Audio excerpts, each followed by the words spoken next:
Hey guys, this is Mickett. I'm just going to do a war recap of our latest war against Habibi clan. And you can take a look at here, the overall 84 to 74. And it was a really good showing by Titans. Usually we figure that if we can get about 79 in a 30v30, that wins about 90% of them. And we just killed it this time, did really well, had great coverage early on, and then awesome job cleanups is really what gave us that extra edge this time. Their 74 is very respectable, so they did not do poorly. And just take a look at the overall stats here. They didn't use a lot of their attacks, and maybe it's because they felt like they were really down. You know, they're Habibi, but it was very early on that we said bye because we took like a 50 to 20 lead or something like that early on, partly just based on the fact that, you know, they're in Iraq, and so their attacks are going to happen later because of prime time over there. So we got a lot of early ones, had some awesome attacks. I'm going to hit those really quickly here, but take a look at the 3 stars, 26 to 16. That's the difference right there. Really a nice job there, and good destruction as well. Let's take a look at this. Overall, we had awesome participation, which we have to have. Awesome participation up high, pretty good participation down lower. Everybody got in at least one. We want everybody to get in 2 if they can, even if it's just a practice one. And you can see that they did really well. They really had a couple people that didn't attack there, and I'm sure that they're dealing with that, however they're dealing with that.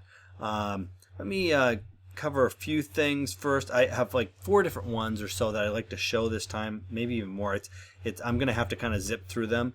Have lots of different attacks from top to bottom. If you take a look, that we even had a 3-star on one of their Town Hall 10s. It was 2 versus 2 on Town Hall 10s, which is nice because a lot of times we've been getting matched up like 2v5 or 3v7, and it's just been tough.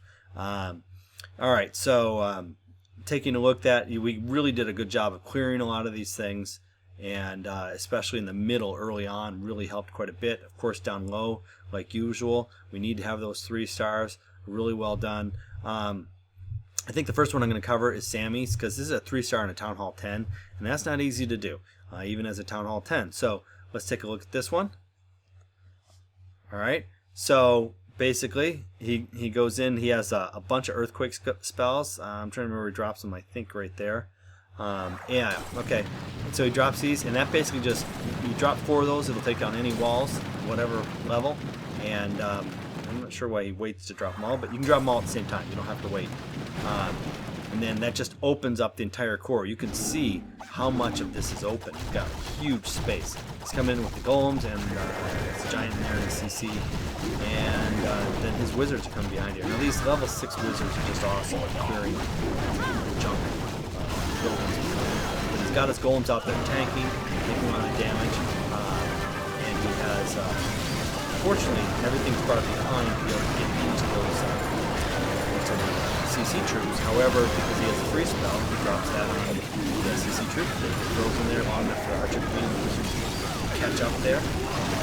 Becca's take down that Inferno Tower. You see he's got guys moving around both the top and the bottom, which is not necessarily by design, but it's not a terrible thing on a base like this, because if you can clear out the core, not the whole thing, you got at least the other guys moving around to the side. And you'll find that actually becomes a pretty important thing, because these guys are now stuck in the core pretty much. It's hard for them to get out. Some of them don't from where they're at. It's hard to do unless you can use a jump spell. It's just an extra spell that you've got to turn on. But you can see he still has his P.E.K.K.A.s up and running. His golem is still tanking on that Expo. And he's got mostly, a big thing is he has mostly splash damage back left here. He has the Archer Tower up there, and he has one cannon Archer Tower down there. I guess Expo is not splashing, but he has several splashes that he's just taking care of, a couple of them, but those aren't going to be able to do significant damage to the Archer Queen or to the P.E.K.K.A.s. So the Archer Queen nicely goes over and gets that cannon out of the way, and I'm just going to kind of zip through this. Where it's headed, the golems go around there and keep tanking. They do a great job of golem tanking. Basically, he's down to bare bones on some of these guys. He gets it done. Gets down to the last mortar there and gets it done. All right, good job. Excellent job by Sammy. All right, going to go and jump down. This was an epic attack, not because my attack was that great, because the guy's named Epic. Jay had a great attack. Let's watch this. This is a hog attack, and you'll see one of the things that's key about this is the Archer Queen is up here, and you can actually get into the Archer Queen spot there without having to break through any walls. He does bring some wall breakers. We're not quite sure why, but maybe he thought he wasn't going to be able to get in through there or something. But anyways, he does a good job of drawing the CC there. It's pretty easy draw. He uses 2 poison spells. You don't have to wait for the second one. You can just drop that right away. But when you use 2 poison spells that are high enough level, it will even kill a dragon. And so if you just want to just get that out of the way, which you got to with hogs, you got to get out of the way, just drop those poison spells down. Now lower level poison spells won't quite kill a max dragon, but it will get very, very close. And so if you want to take it to the outside and then do it and then just kind of kill it with a Archer Queen or with a wizard, you can do that. Drops his golem in there just to be able to tank and get after that queen. Now watch this. He drops his wizards, but his Barb King is close enough. Since she's shooting the golem, he aggroes on the Archer Queen. Done. That's the part of the raid that you got to make sure that you get done before you send in your hogs. And here come the hogs. Now watch what he does. He does a great job on the pathing with these. He has some of them going on top, some going south, and they avoid. I think there's a giant bomb right there that he has covered, which is why he did it that way. But they aren't even going across there, so that just makes it much easier. Right? And the giant bombs on this are not at the best location. This is a great hog base because of this. And you can see those skellies chasing him around. He's probably wishing that he had an extra poison spell right now, but it's okay. The skellies really don't do that much damage. They're just actually, for me, the biggest thing is the noise of not being able to see my hogs because I'm trying to tell how they're doing and so forth. But he has quite a few hogs there. They're being chased by a lot of skellies. They're going to take down the last few defenses, and they're going to turn up around and hit the skellies, and the skellies are just gone. Barb King, and he's gone. Now, a lot of these guys are bare bones, and watch, they're going to jump right on top of a bomb. He's going to kill a lot of them, but he has a few that survive, and he's got so many cleanup, maybe one that survives. There's a lot of cleanup troops here, though, that have been doing this, and that was because he brought his hogs in next to where his cleanup crew was, with the kill squad with the Barb King and the Archer Queen. I can go back and replay it again, or you can just rewind it. You can see he brought his hogs in there, and they basically killed all the defenses as they went across, and so as the Barb King and Archer Queen came across, and some of the other troops, they had nothing that was there to kill them except for possibly running across bombs, because the hogs came in from the same side. So that's a good way to do it if you can pull it off. Nice job by Jay. All right, I'm going to watch this one because we don't see a lot of go wee wee attacks, and you see he has 4 witches, and he's going to get the draw there. Just a nice easy draw, and then he's going to bring them up top here. Probably would have been a little bit better just to bring one archer there and let everything come up there, but he knows what he's doing. And that way I'd just be afraid that the witch will get hot or get hit. He drops his golem, and he's got a CC golem coming in there. I don't know if he's going to wall break in there. Distracted. Distracted. He might jump spell in there. But he's got the poison spell going down. And this is a good way to do it. You can always pop the ability on Archer Queen if you need to, but you can see you can still get through that. And some more wall breakers, good. He breaks right into that middle. Right? So he's got everything. He's got some going around the top, the bottom, and he's got a golem right in the middle, which is going to basically, once those Teslas get off of whatever they're on, like skeletons, or like they're going to get on that golem is just going to tank all 4 of those Teslas right now. Wizards are just quite good, especially with that rage. He has a jump spell here. He'll get him out of the floor on the tail side. Getting that golem out of there is a big thing. So you can get that golem to tank. You've got the rest of the defenses with the wizards and witches and the archer as well. So we're just going to zip through this. Really nice attack by KUdos. Very well planned. And you can see how he basically blocks him to the top, the bottom, in the middle, and that that way he could make sure that those defenses couldn't flank them and take out a lot of those wizards and witches. They had to basically deal with the golems first. Alright, gonna do an attack by Al. And Al, you see here, and one of the reasons why I want to cover this one is because he does an excellent job planning. He's coming in here. I can't remember if he has in his CC, if he has a, can't remember what he has in there, but he has either a lava hound or he has a golem. But what he does is he goes and he takes out these bottom two ADs, and then he takes and he runs into this. He sees that those guys are right next to each other, and those guys are right next to each other. But what he's going to do is he's going to try and take out these bottom ones with his 4 lightning spells, and he has an earthquake spell that he's going to put over both of those. Watch how creative this is. This is awesome. Goes through and first gets his draw here. So he gets the draw, and then he drops the poison on.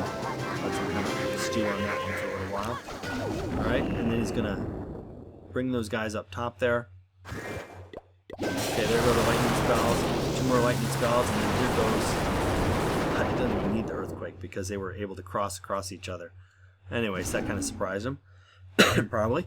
And so then he drops the golem, and he brings in some wizards behind there. And the wizards and the archer queen are going to take down that dragon. The rest of what's left down there with the poison spell. He does a great job getting his wall breakers in there just in time before that mortar hits. And he's basically got penetration into where that archer queen is. He brings down 3 extra giants there just to kind of lead the way towards that archer queen, because that golem is taking a lot of damage there. They're going to go in there, and that barb king is just going to take her apart. He's able to use that extra earthquake there just to damage. I didn't ask him about that, but I'm pretty sure that was his plan. Okay, so he brings down Lava Hound there, and they are going straight into a sweeper. There's no ADs left. He's taking care of all the ADs. Now that's Lava Hound. It's like, I don't have any ADs. I'm just going to tank for everything.